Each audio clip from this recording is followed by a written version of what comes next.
This is Richard Wolff from Democracy at Work with another Wolff Responds. I want to respond to the passing of one year into another. It's a time for reflection, a time to take a step back, and to see if we can draw some useful conclusions from the year we've gone through and the one we're about to.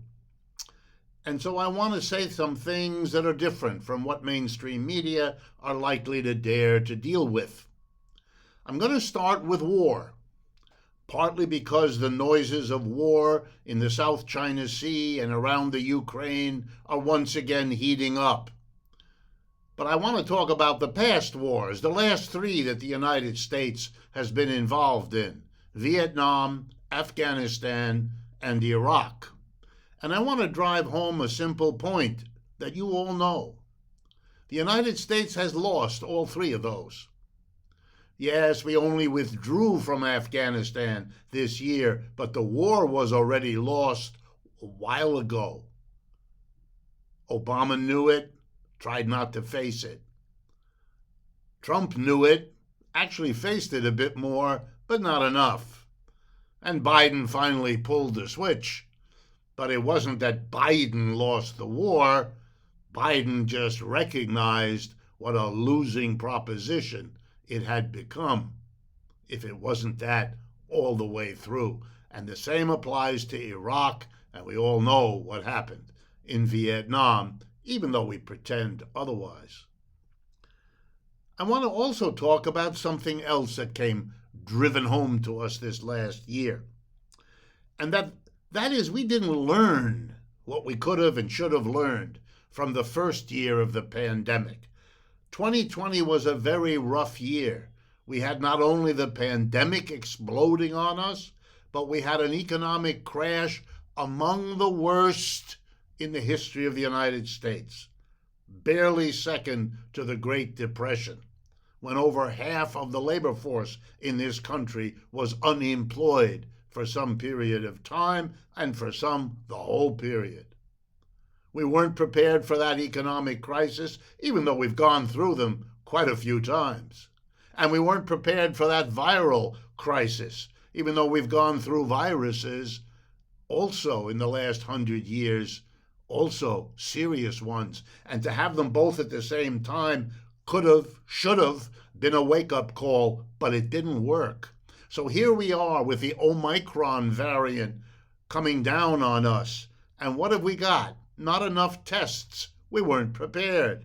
Not enough hospital space and ICU units, because we didn't learn to be prepared.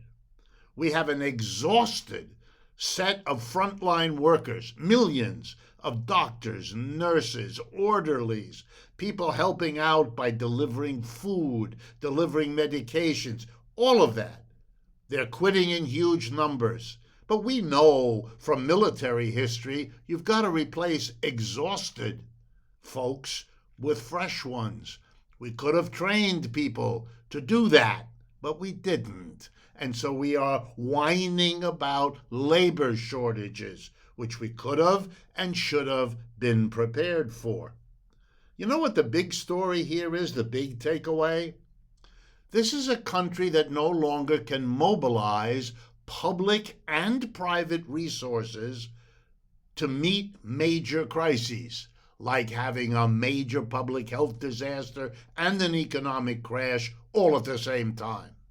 You know, the last time we really mobilized our public and private resources was to fight World War II, over half a century ago.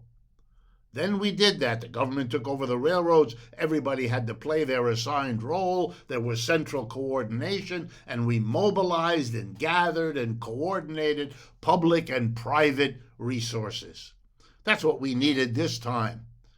Anyone who studies American history could have figured that out. But we can't, and we didn't, and we aren't.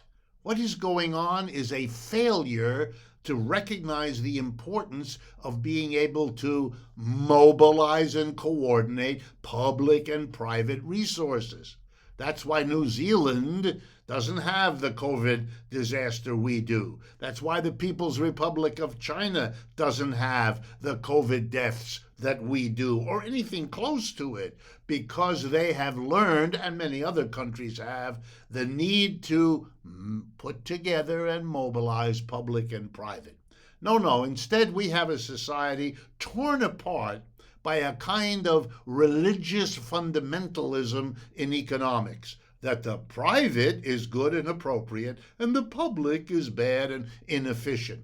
That was never true. That is a silly ideological construct that comforts private capitalist corporations because it puts them at the top, but it immobilizes us to deal with the real crises we face. And if that lesson isn't learned, we're headed for more and more socially divisive failures of policy to rise to the crisis we face as a nation.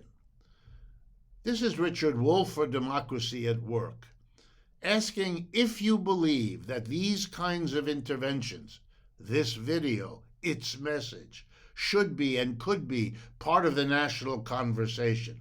Then we need you to partner with us.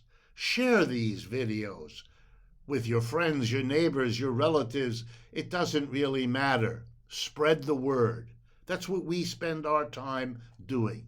And if you can help us with a financial support, that will enable us to reach that many more people that much sooner. Thank you.